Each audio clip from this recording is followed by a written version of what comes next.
I've never been the kind of guy who reads too much into things. I'm pretty straightforward. A family man with a stable job, a cozy house, and 3 amazing kids.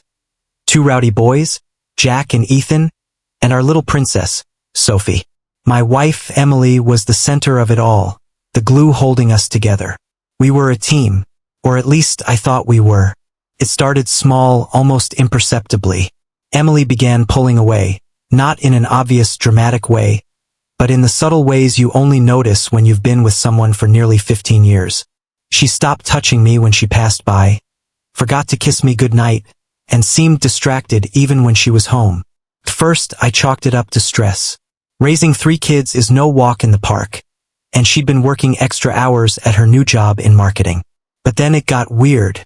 One night, I came home a little earlier than usual. The house was quiet, eerily so. I expected to see Emily helping the kids with their homework, the usual evening chaos. Instead, I found her sitting in the kitchen, staring blankly at her phone. When she noticed me, she flinched, quickly locking the screen. "Hey, you okay?" I asked, setting down my briefcase. She smiled, but it was strained, like she'd forgotten how to do it naturally. "Yeah, just tired," she said, brushing her hair back. A nervous habit she's had since college. "Dinner's almost ready." I kissed her on the cheek, but she turned her head slightly, letting my lips graze her temple instead. I remember feeling a strange tightness in my chest, like something was off, but I couldn't put my finger on it. Days turned into weeks. Emily grew colder. She was distant, emotionally checked out. Conversations became mechanical. She'd spend long hours on her laptop, claiming it was work stuff. The intimacy we once shared, stolen moments when the kids were asleep, quiet laughs in the dark, vanished. One night, after the kids were in bed, I asked her directly, "Is something wrong between us?" Her eyes widened just a fraction before she schooled her expression. "No. Why would you think that?" "I don't know, you've been different. Distant." She sighed, exasperated. "I'm just stressed, Daniel. You overthink everything." But I knew her. Something deeper was at play. My gut twisted with unease. I hated myself for it, but suspicion had already taken root. The breaking point came on a rainy Thursday evening. Emily was heading out, saying she needed to meet a client for a late business dinner. As she stood by the door, adjusting her coat, I noticed something I hadn't seen in months. A spark. Her eyes gleamed, her cheeks were flushed, and she looked radiant. I hadn't made her look like that in a long time. After she left, I sat in the quiet living room, listening to the rain pattering against the windows. My mind raced with possibilities, each one darker than the last. Against my better judgment, I grabbed my keys and slipped out into the storm. I followed her car at a safe distance, heart pounding. This wasn't me. I wasn't the paranoid, jealous type. But something deep inside me knew. Her car pulled into a dimly lit parking lot by a small, secluded cafe on the edge of town. A strange place for a business dinner. I killed the engine and waited, rain blurring my windshield. Minutes later, he appeared. A younger man, mid-30s maybe, with sharp features and an easy smile. He approached her car, holding an umbrella, and opened her door like a perfect gentleman. They embraced. Not a casual hug between coworkers. Not a polite greeting. No, this was intimate. Familiar. She buried her face in his chest, and he whispered something that made her laugh. A sound I hadn't heard from her in months. I felt like the air had been sucked from my lungs. I couldn't move. My hands gripped the steering wheel until my knuckles turned white. My mind raced through every memory, every moment leading up to this one. The late nights, the coldness, the locked phone. How long had this been going on? Part of me wanted to storm out of the car and confront them, to shout, to demand answers. But I didn't. I just watched, frozen, helpless. They went inside the cafe, holding hands like love-struck teenagers. I sat there, rain streaming down the windshield, blending with the tears I couldn't stop. I felt gutted, hollowed out from the inside. I drove home in a daze, my mind replaying what I'd seen over and over. Every laugh, every touch. The way she lit up in his presence. Something she hadn't done with me in so long. By the time I got home, the kids were asleep, and the house was still. I stood in our dark living room, staring at the family photos lining the walls. Pictures of Emily and me on our wedding day. The kids' first birthdays. Vacations where we'd laughed until our stomachs hurt. Was it all a lie? I sank onto the couch, feeling the crushing weight of betrayal. I had no answers, only raw, searing pain. Emily came home around midnight, slipping inside quietly as though she hadn't expected me to be awake. She froze when she saw me sitting there. "How was your business meeting?" I asked, my voice barely steady. Her eyes flickered just for a second, but she quickly recovered. "It went late. Sorry. You should have gone to bed." I didn't respond. Couldn't. And in that charged silence, something passed between us. An unspoken understanding. She knew I knew, but neither of us said a word. I still don't know what happens next. I'm sitting here, staring at our family photos, wondering if this is the end of everything we built together, or just the beginning of something darker. Something I'm not sure I can survive. The morning after that night felt surreal, like waking up in someone else's life. Emily moved through the house like nothing had happened, pouring cereal for the kids, packing their lunches, laughing at Jack's silly jokes.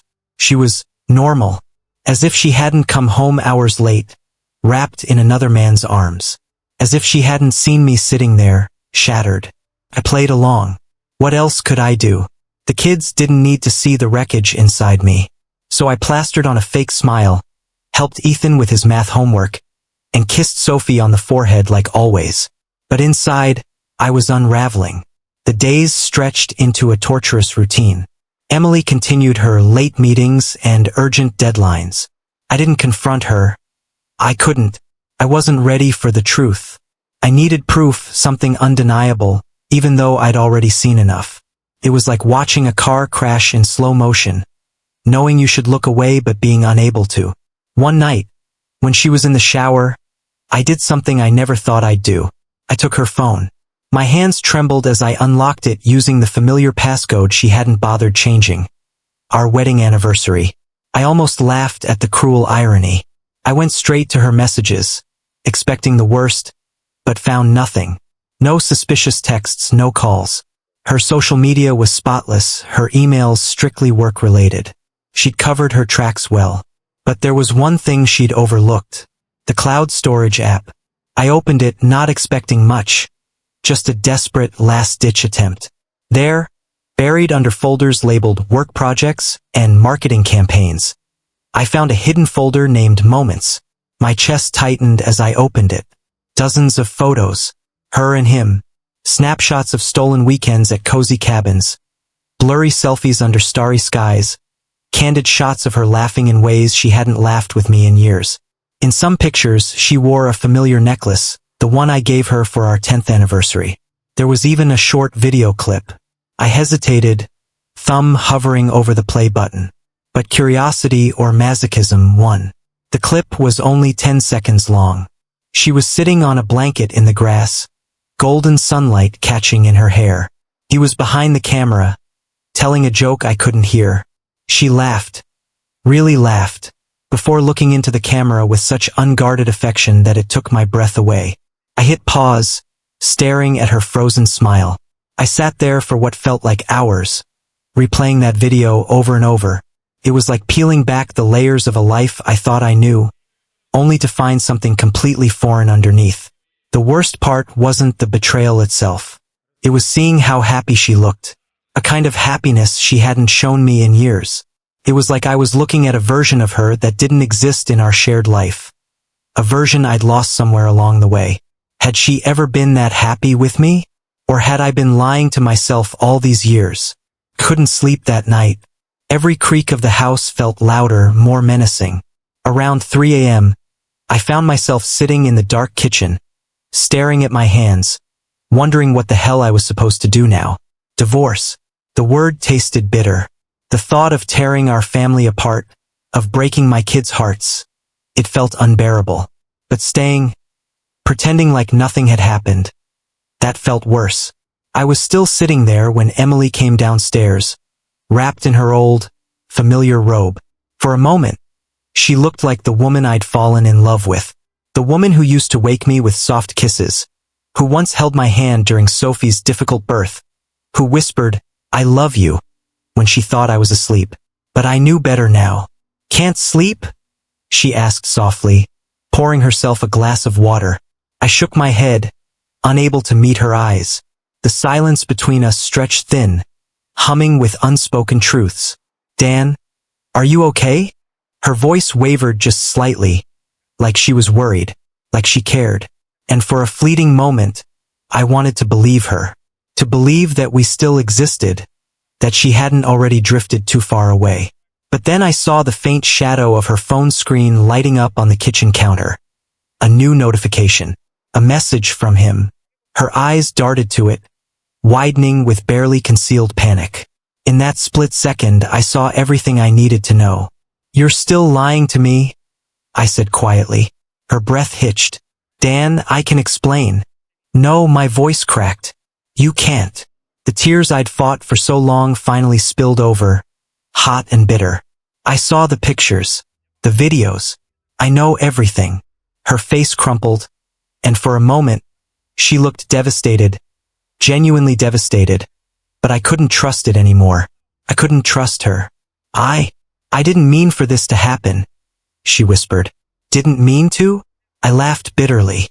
"You don't accidentally fall into someone else's arms, Emily. You chose this. You chose him. Over me. Over our family." Tears streamed down her face, but I felt nothing. Just an empty, hollow ache where my heart used to be. We talked or argued, until the sky lightened with the first hints of dawn. She confessed to everything. The affair had started almost a year ago.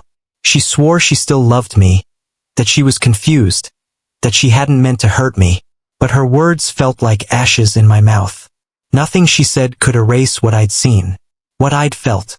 That was 3 weeks ago. Emily moved out 2 days after that conversation. We told the kids it was a trial separation, carefully avoiding words like divorce or affair. They didn't need to know the ugly truth, not yet. Some nights, I still sit in that dark kitchen, staring at the empty chair where she used to sit, wondering where it all went wrong, wondering if we were ever truly happy, or if I'd been living in a lie for far longer than I realized. I don't know what the future holds. Maybe we'll figure things out. Maybe we won't. But one thing's certain. I'll never be the same. Life after she left was like stumbling through a fog. The kids cried the first night she was gone. Jack, our oldest at 10, tried to act tough, but I saw the fear in his eyes. Ethan clung to me, sobbing quietly, while little Sophie just kept asking, "When's Mommy coming home?" I had no answers for them. I barely had answers for myself. I told them that sometimes grown-ups need space to figure things out, that everything was going to be okay. I lied, but what else could I do? The house felt impossibly empty without her. I never realized how much she filled the space. Her scent lingering on our pillows, the sound of her soft humming in the mornings, the way she always left her favorite mug by the sink because she hated putting it in the dishwasher. Now it was just quiet, too quiet. Nights were the worst. I'd lie awake for hours, staring at the ceiling, haunted by memories I couldn't shut out. Her laugh, her touch, the way she used to trace circles on my palm when she couldn't sleep. I hated her, and I missed her. God, I missed her so much it felt like I was drowning. The unexpected call. About 2 weeks after she left, I got a call from an unknown number late at night. I almost didn't answer, assuming it was some telemarketer, but something told me to pick up. "Hello," I said cautiously. There was a long pause on the other end before I heard a familiar voice, shaky and fragile. "Dan, it's me." It was Emily. My chest tightened. I hadn't spoken to her since she left, other than brief, stilted conversations about the kids. Hearing her voice felt like a punch to the gut. "What do you want?" I asked coldly. I need to talk to you. Please." Her voice cracked, and for the first time I heard something new. Fear. I stayed silent, torn between anger and concern. "Dan, I think someone's following me." Her confession. We met at a nearby park the next morning. She looked different, pale, frazzled. Her usual polished, put-together appearance was gone. She hadn't even bothered with makeup, something she never skipped. "What's going on?" I asked, crossing my arms defensively. She glanced around nervously before speaking in a low voice. "It's him, Alex." My stomach twisted at the mention of him. The man she'd thrown everything away for. What about him? Her eyes darted around again, wide with panic. He won't leave me alone. He's been showing up outside my apartment, leaving messages. I frowned, confused. "I thought you two were together." "We were," she whispered. "But he's not who I thought he was." She told me everything. How their whirlwind romance had started as an escape from the monotony of married life. He'd been charming, attentive, intoxicating. But after she left me, things changed. He became possessive, controlling, jealous. He hated that she still had contact with me because of the kids. He'd call her constantly, demanding to know where she was, who she was with, and when she tried to break things off, he snapped. He said if he couldn't have me, no one could, she whispered, her voice trembling. "Dan, I'm scared." The first threat. At first, I thought she was exaggerating, maybe even trying to manipulate me into feeling sorry for her. But 2 nights later, I got my own taste of his obsession. It was past midnight when I heard something outside. At first, I thought it was just the wind or the neighbor's dog. But when I went to check the front porch, my blood ran cold. Someone had spray-painted the word liar in bold red letters across our front door. My heart pounded as I checked the driveway, empty. Whoever had done this was long gone. I called Emily immediately. "He knows where you live," I said, barely able to keep the panic from my voice. She went silent. Then, in a trembling voice, she whispered, "I think he's always known." The stalker escalates. Things spiraled quickly after that. Threatening texts, unmarked envelopes stuffed with pictures of Emily, walking to her car, leaving work, even picking up the kids from school. The messages got darker, more personal. "You can't hide. I'm watching." The police were frustratingly unhelpful. Domestic disputes and harassment cases rarely got priority. They filed a report, told us to install cameras, and suggested Emily get a restraining order. Not that a piece of paper would stop someone like Alex. Fear settled over our lives like a thick, suffocating fog. The breaking point. The final straw came one stormy night when the power went out. The kids were asleep, and Emily was staying at my house for safety. I was checking the circuit breaker in the basement when I heard the front door creak open. "Emily?" I called out, rushing up the stairs. The house was silent, eerily still. I grabbed the baseball bat I kept by the stairs and moved cautiously through the darkened rooms, every nerve in my body screaming. Rain lashed against the windows, and thunder rumbled overhead. Then I heard it breathing, slow, heavy, coming from the kids' room. I charged down the hall, heart pounding, and threw open the door, just in time to see a dark figure disappearing through the open window. I ran to the window, but he was already gone, vanished into the stormy night. My kids were safe, still sleeping peacefully. But on Sophie's pillow was something that made my blood run cold. A single red rose, and a note that read, "You can't protect her forever." The endgame. That night I realized 2 things. Alex wasn't going to stop. He wasn't just after Emily anymore. He was after all of us. After finding the rose and the note on Sophie's pillow, something inside me snapped. Fear gave way to pure, primal rage. This wasn't just about Emily anymore. He'd brought my kids into it. He'd crossed a line, and I wasn't going to let him get away with it. Emily was shaking, clutching Sophie in her arms, while I called the police. Again. They sent a patrol car to circle the area, but deep down, I knew Alex was long gone. He was smart, calculating. This wasn't just harassment, it was a game to him. But he'd underestimated me. The plan. The next morning, I made arrangements. Emily and the kids would stay at my brother's place out of town, somewhere Alex couldn't easily find them. Emily protested, saying she couldn't leave me alone, but I wouldn't hear it. Keeping them safe was all that mattered now. And as soon as they were gone, I waited. I knew Alex wouldn't stop until he got what he wanted. He was obsessed, driven by some twisted need for control. I also knew he wouldn't expect me to fight back. But he would come back. He had to. The showdown. 3 nights passed in agonizing silence. I barely slept, the house dark and quiet, cameras recording every angle. I kept my phone in one hand and a baseball bat in the other, waiting for the inevitable. And then, around 2 a.m., I heard it. A faint scraping sound coming from the backyard. I killed the lights and moved silently through the house, my heart pounding like a war drum. I saw him through the back window, Alex. Tall, lean, and calm as ever. He was trying to disable the back door camera, his face twisted in grim determination. This time he wouldn't get away. I burst out the back door with a shout, bat raised high. He spun around, surprised, but quick on his feet. We collided with bone-jarring force, the bat slipping from my grasp as we crashed into the wet grass. He was fast, strong, but I was stronger. Fueled by weeks of terror and rage, I fought with everything I had. For my kids. For Emily. For the life he'd tried to destroy. We wrestled in the rain-soaked yard until I managed to pin him down, twisting his arm behind his back. His face hit the ground with a sickening thud.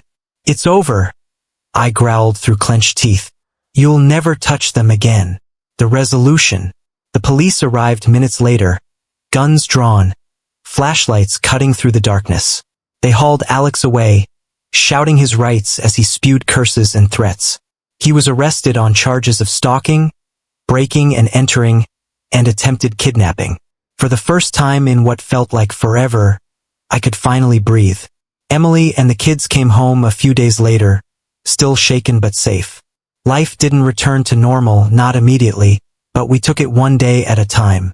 Forgiveness, or something like it. Emily and I really talked about everything. About her betrayal, her guilt, her fear. She begged for forgiveness, swearing she never meant for any of this to happen. And for the first time, I believed her.